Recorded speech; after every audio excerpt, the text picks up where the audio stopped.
Pa dakle, nemate... On ih je zatvorio, postoje računi. Znate, evropske banke moraju da čuvaju 10 ili 15 godina diskete sa svim podacima o računima i transferima novca. To je jednostavno pravo, zakon. Ovaj dio našeg razgovora bit će pokriven fotokopijama. Daću vam ja brojeve računa i banke na kojima je gospodin Milo Đukanović, rođen tada i tada u Nikšiću, otvorio bankarske račune u Švajcarskoj. Dobro, malo je, da se vratimo na priču o Montgomeryu, malo je ipak neobično, morate priznati, da jedan ambasador tako osjetljive obavještajne podatke dijeli sa ljudima koji nisu dio tima. Čak i sa svojim vrlo intimnim prijateljima i prijateljima sa tenisa. Pa oni su bili zaista veliki prijatelji. Ja ali vi ste bili tu i pred vama je to rekao. Mislim da je tada bio interes, mislim da je tada bio interes Sjedinjenih Američkih Država da se stane sa naznakama organizovanog kriminala. Vraćam se na vaše pitanje oko nezavisnosti Crne Gore. Ajmo biti iskreni. Kada sam ja počeo javno da govorim o samostalnoj Crnoj Gori, Đukanović je bio Miloševićevac sa dna kace.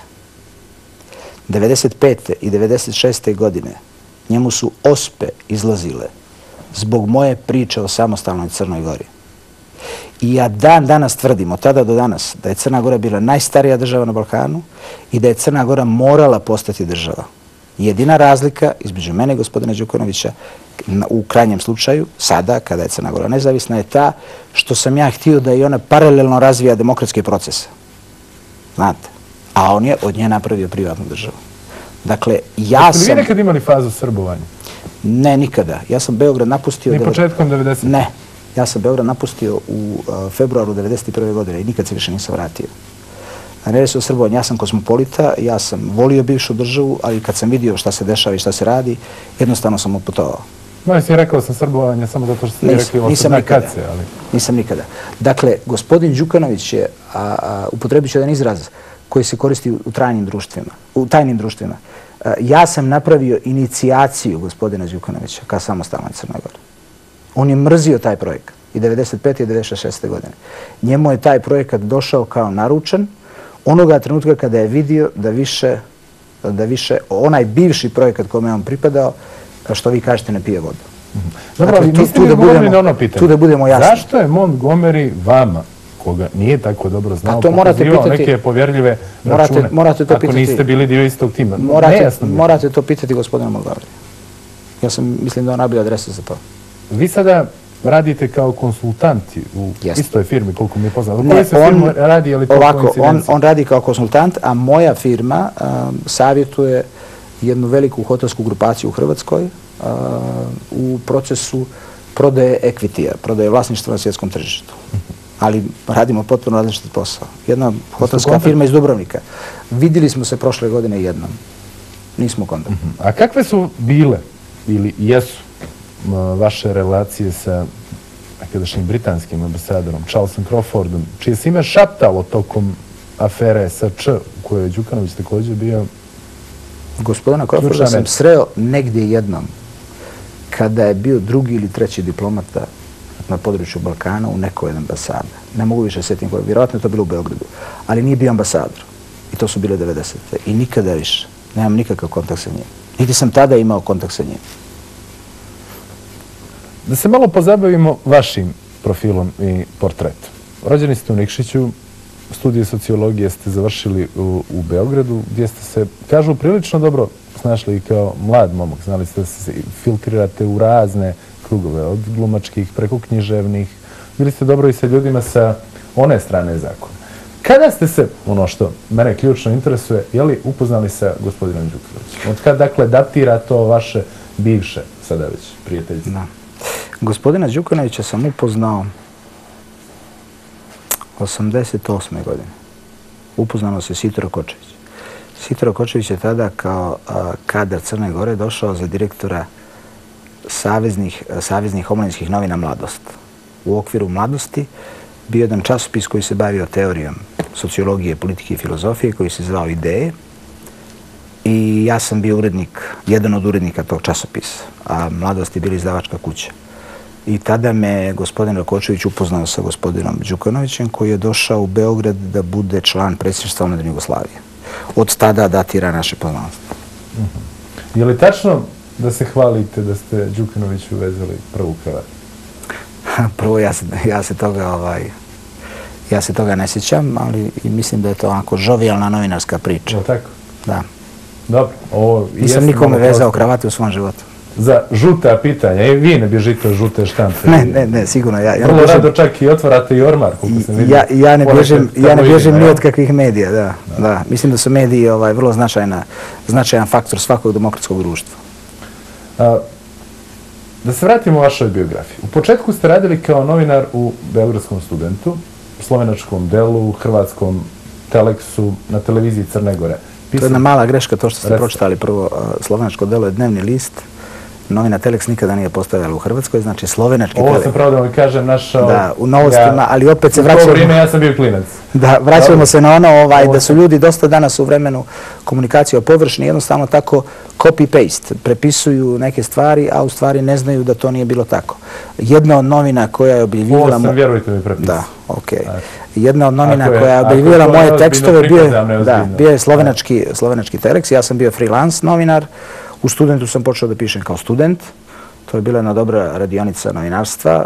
Tada su bila 2 omladinska lista u bivšoj državi izuzetnog kvaliteta. To je bio Beogradski student i Zagrebački Polet. Tada sam upoznao i gospodina Pukanića. On je počeo kao fotoreporter u Poletu, a ja kao novinar u Studentu, pa smo razmjenjivali tekstove, informacije, intervjue. A onda sam kao freelancer pisao za Beogradsku Dugu, za Zagrebački Danas i za slovenački Teleks.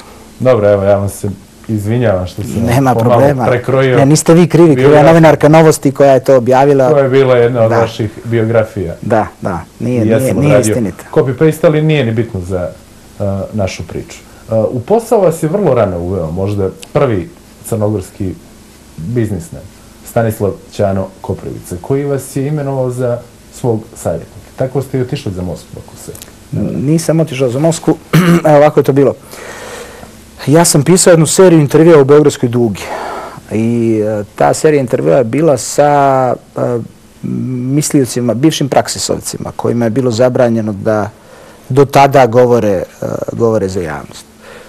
To su bili intervjui profesora Ljubomira Tadića, Mihajla Markovića, Zagorke Pešić-Golubović, Josipa Županova. Uglavnom, to je bio tada cvijet sociološko-filozofske misli u bivšoj državi. Ilija Rapajić, glavni odgovorni urednik Duge, kod koga su ti intervjui izlazili, pozvao me jednog dana i rekao da bi profesorka Marković, Mirjana, htjela da ja razgovaram sa njom, ali ja sam rekao, Ilija, ona nije dio ove priče. Ja sam tada razmišljao da objavim jednu knjigu razgovora sa tim ljudima. Nažalost, ja nikad nisam objavio, ali čujem sada da su neki od tih mojih sagovornika objavili svoje knjige razgovora u kojima su objavili te intervjue sa mnom.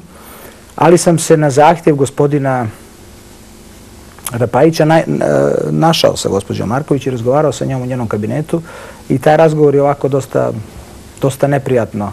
Završili smo se naravno razišli u razmišljanjima o društvenoj zbilji, društvenoj stvarnosti i nakon toga više meni nije bilo mjesto u Dugi, što mi je gospodin Rapajić rekao, jer je suprug gospođe Marković bio predsjednik Gradskog komiteta Saveza komunista Beograda.